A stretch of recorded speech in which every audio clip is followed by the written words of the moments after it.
Ano ang paalala sa atin ng Efeso 5:3? Ganito ang sabi. Huwag man lamang mabanggit sa gitna ninyo ang sexual na imoralidad at lahat ng uri ng karumihan o kasakiman dahil hindi iyan angkop sa mga taong banal.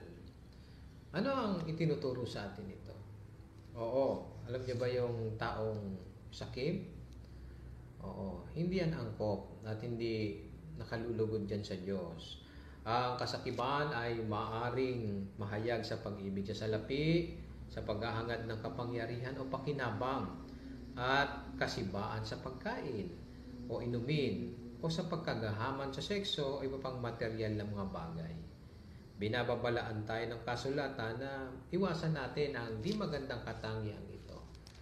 Nalulugod ang Diyos kapag hindi tayo sakim. At gusto yan ni Jehovah.